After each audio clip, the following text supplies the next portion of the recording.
இந்த பாயிண்ட் இது mental point சொல்லுவோம். இந்த பாயிண்ட் இங்க இங்க இங்க ABCD இங்க EF இப்படி போட்டு எப்படிங்க ஃபர்ஸ்ட் எங்க போடுங்க ஃபர்ஸ்ட் இங்க சார் இங்க இங்க கொடுத்துட்டு ஸ்ட்ரைட்டா இங்க செகண்ட் தென் இந்த ரெண்டு ஐப்ரோஸ் இப்படி இங்க வந்து மெயினா ஏன் கொடுக்குறோம் இங்க ஃப்ராண்டல் சைனஸ் இருக்கும்.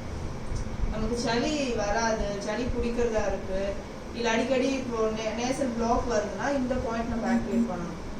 ஸோ இந்த ஏரியால இருக்கிற பிரெயின் அந்த ஸ்டிமுலேட் பண்றது இந்த பாயிண்ட் 2 3 4 ஓகே இந்த எட்ஜ் 5 6 கரெக்டா எல்லா பாயிண்ட்ஸுமே போன்ல தான் கொடுக்கணும். இங்க பாத்தீங்கன்னா இந்த போன் இங்க வந்து இப்படி ஒரு தெரியும் 1 2 3 sorry 3 4 5 6 4 வந்து இங்க 3 4 4 இங்க ஓகேங்களா 1 2 3 4 ஓகே 4 அப்புறம் இங்க கரெக்டா இந்த பார்டர்ல வரும். இங்க இந்த 3 ஃபிங்கர்ஸ் வச்சுட்டு பிரஷர் இப்படி வச்சுக்கோங்க. நம்ம இன்னொன்னு என்னன்னா பிரஷர் கொடுக்கும்போது இந்த பாயிண்ட்ஸ் தான் பிரஷர் கொடுக்கணும். இங்க நம்ம பிரஷர் கொடுத்துருக்கோம்.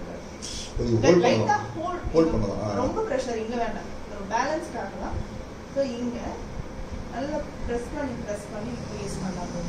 3 ஃபிங்கர்ஸ்ல ஓகே. நெக்ஸ்ட் இங்க சென்டர்ல இது கொண்டை கொள்ளைன்ற ஒரு வர்மம், இது திலர்த்த காலம்னு சொல்லுவோம், இது நட்சத்திர காலம் சொல்ற வர்மம், இது வந்து கொண்டை கொள்ளின்னு சொல்லுவோம். ஸோ சென்டர்ல அந்த முனிவர்கள்லாம் இங்கே தான் கொண்டை போட்டுருப்பாங்க. இறைவாசல்னு சொல்லுவோம். இங்கதான் நம்மளுடைய பவர் எல்லாம் வெளியில போறது, பிரபஞ்சத்துல இருந்து அந்த ரேஸ் எல்லாம் வர்றதுக்கு இதுதான் சென்டர். இங்க உச்சி